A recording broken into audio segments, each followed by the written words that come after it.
afternoon and welcome to this book presentation of Howl's Moving Castle. I will tell you all about why you should read this book.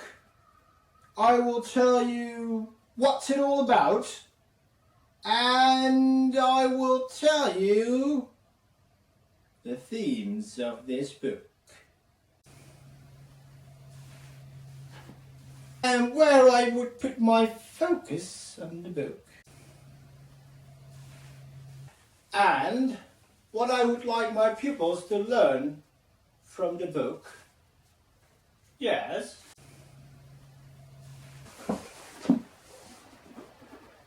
And I will give some ideas for activities you could use during class. Right. Well, let's get into more detail. 1. Reasons for choosing this book. Well, first of all, it's a clever and funny book and a joy to read. It's in 4K, 4D, Dolby Digital, if you allow it. Because this book will most definitely put your imagination to hard work. It has a good story, some nice characters, and very good character development. It is fascinating and interesting to see how Sophie and Howl develop throughout the book. It has not too many pages, it has a really nice cover, and of course you are obliged to read a book. So why not choose something worth your time? And you will come across some nice quotes. For example, "Yes, you are nosy. You are dreadfully nosy, horribly bossy, appallingly clean old woman. Control yourself. You're victimizing us all." Or, "You must admit I have a right to live in a pigsty if I want." Or, "You've no right to walk into people's castles and take their guitars." Well, that's a classic. 2.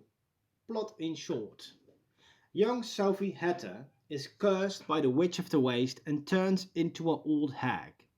Ashamed of how she looks, she flees into the hills, where a moving castle roams the hills. It is said to belong to the young and handsome wizard Howl, who has a bad reputation. Within the castle, Sophie befriends the fire demon CULT4, who promises to help her become young again. One catch: she must help CULT4 to be free of Howl, and CULT4 cannot tell her how. However, Sophie agrees to stay and try and find out about the contract through other ways. Still, Howl can see that Sophie is under a spell like CULT4, CULT4 can see, and he falls in love with her for who she is and not for what she looks like. Sophie manages to bring life to the moving castle, and she helps Howl to face his former tutor, Madame Solomon.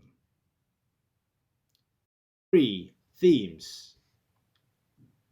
Howl's Moving Castle explores several themes, including destiny, youth, courage, and love.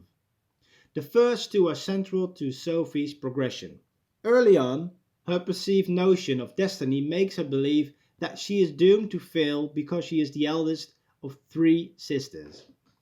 This is in contrast to Howl, who sees himself as a master of his own fate, unafraid of what society thinks of him and what their conventions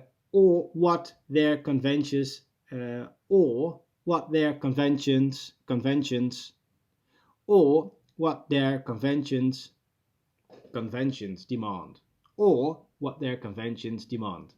Sophie's self-perceived failure is reflected in the Witch of the Waste's spell, which causes her outward appearance to become old and dull. 4. Suitability for using in class.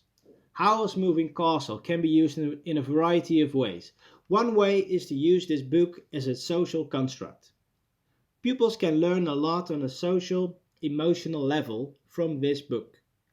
Pupils may not even be aware of that. The storyline, symbolism and character development of this book provides an excellent basis for this type of lesson. Students can easily connect with the main characters Howl and Sophie. They both show recognizable traits and personal problems. Pupils are also challenged to use their imagination. If using this book in class, where would I put my focus? Well, when students are asked to write a character analysis, they are expected to explain how a character changes and grows. Most major characters go through some kind of significant growth as the story unfolds, often a direct result of dealing with some sort of conflict. Characters grow stronger, fall apart, develop new relationships, or discover new aspects of themselves. Students are able to gain insights based on that character growth and their analysis. That's the heart of this lesson. No pun intended. Next, what would I like my pupils to learn from this book? I want pupils or students to realize that they can learn things from books on a social, emotional level. Books and stories are able to provide people with new insights. They can help people understand new things, new concepts. Well, lastly, what are some great ideas for activities to use from this book? Well, the first one I told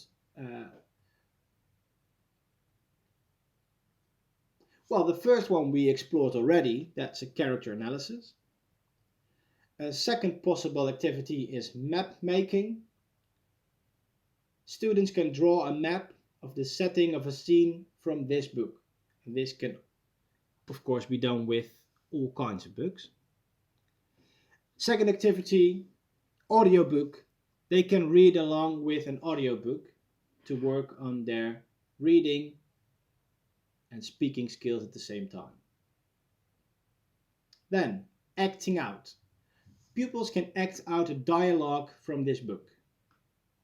It's a good way to use drama in the classroom to make students more comfortable using that kind of activity to express themselves and using the English language.